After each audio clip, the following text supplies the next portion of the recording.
Hello everyone, ఎలా ఉన్నారు? బాగున్నారా? మొత్తానికి కార్తీక మాసం వెళ్ళిన తర్వాత సండే వచ్చేసింది రో. కుమ్ముడే కుమ్ముడు. హ్యాపీ సండే అండి. సండే స్పెషల్ ఏం చేసుకున్నారు? నేనైతే పొద్దున బిర్యానీ చికెన్ కర్రీ చేశాను. ఆ తర్వాత చేప తెచ్చారు, సాయంత్రం చేప కర్రీ అనమాట. నేను ఎప్పుడు ఇదే సైజు అంటే కేజీకి పైనే తెప్పిస్తాను, ఎందుకంటే ముళ్ళు తక్కువ. చూసారా, ముదురు చేప, ముళ్ళు ఉండవు, చాలా బాగుంటుంది. తల వచ్చేసి 1/2 కేజీ ఉన్నట్టుంది.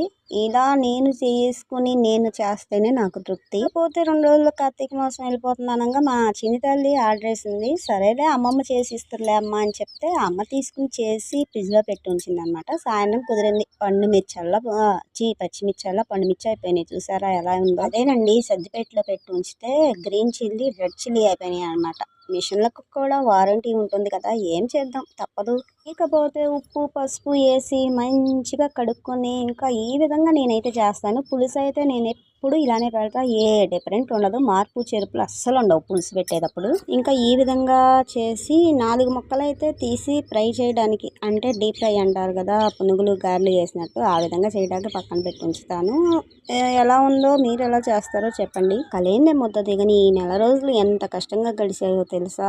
మొత్తానికి అయిపోయింది. ఇకపోతే అయిపోయిన తెల్లారి అంటే శనివారమే బిర్యానీ వేసేసామండో.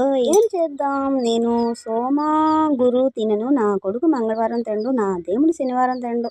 అదేంటో తెలియదు, నా దేవుడి కోసం అయినా మార్చుతున్నాను, కానీ ఈ శనివారం నాన్ వెజ్ తినకుండా మాత్రం ఉండలేకపోతున్నా. ఆ రోజు ఏదో ఒకటి తినపోతే ఏదోలా ఉంటుంది, అదేంటో తెలియదు. ఇంకా తినేటప్పుడు అన్నంలో పెట్టి ఇవన్నీ అయితే నేను తీయలేకపోయాను, ఎందుకంటే ఎప్పుడు ఉడికిద్దా ఎప్పుడు తిన్నామా అని ఆరాటంలో ఉన్నాను.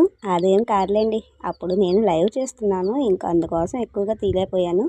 అమ్మకు కూడా తీసుకెళ్ళాలని చెప్పి ఈ చేపలను అయితే అటు ఇటు తిప్పుతూ ఉండాలి, ఎందుకంటే పెద్దగా ఉంది కదా, ఉడకదు, లోనికి ఉప్పు కారం వెళ్ళదనమాట. చిన్నప్పుడు అయితే మా అమ్మ ఇష్టంగా తినేది తల, తర్వాత మా పెద్దక్క తినేది. ఇప్పుడు మా ఇంట్లో మా అమ్మ, నేను, మా అమ్మాయి తింటామన్నమాట. పోటీ వంటలో తినకపోయినా చెప్పొచ్చు. నా కర్రీ ఎలా ఉందో